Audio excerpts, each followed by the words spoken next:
पड़ोसी को घर में बार बार आने देना क्यों गलत हो सकता है? ये बात ध्यान से समझ लो। घर ईश्वर का दिया हुआ मंदिर है। आजकल लोगों ने घर को बस स्टैंड बना दिया है।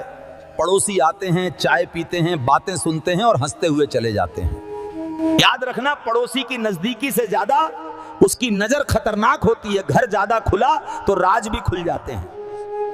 जहां माता पिता रहते हैं, जहां बच्चे रहते हैं, वहीं हमारी इज्जत, भावनाएं और कमजोरियां छिपी होती हैं। जितना पड़ोसी को घर में आने दोगे, उतना वो तुम्हारे घर की कमजोरियां, पैसों की हालत और रिश्तों की बातें नोट करेगा। लोग सोचते हैं पड़ोसी तो परिवार जैसे हैं, लेकिन परिवार वो होता है जो गिरते देखकर संभाल ले, न कि गिराने की सोच ले। किसी संत ने कहा था, जो बार बार तुम्हारे घर आता है वो कभी ना कभी तुम्हारी शांति लेकर ही जाएगा।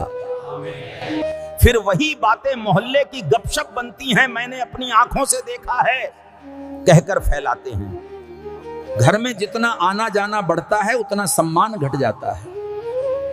महादेव भी बिना मर्यादा के नहीं आते। इंसान की फितरत है ताक झांक, तुलना और जलन, कि वो तुम्हारे घर में घुसकर गिनती करता है कितने पैसे, कितने गहने। जो बिना पूछे घर में आ जाए वो दो बातें दिखाता है, या तो तुम्हारी मर्यादा कम है या उसकी नीयत साफ नहीं।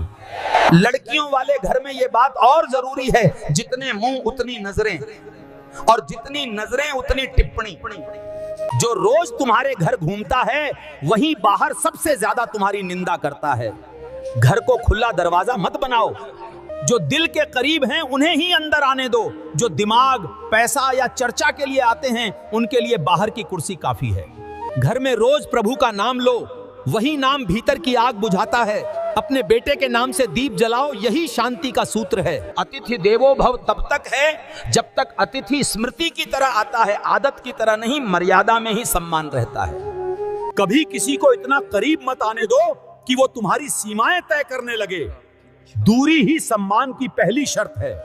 घर की दीवारें सिर्फ ईंट पत्थर नहीं होती, ये हमारी शांति, संस्कार और मर्यादा की रक्षा करती हैं। जो हर बात में झांकता है वो दोस्त नहीं होता, वो दर्शक होता है, और दर्शक कभी तुम्हारा दर्द नहीं समझता।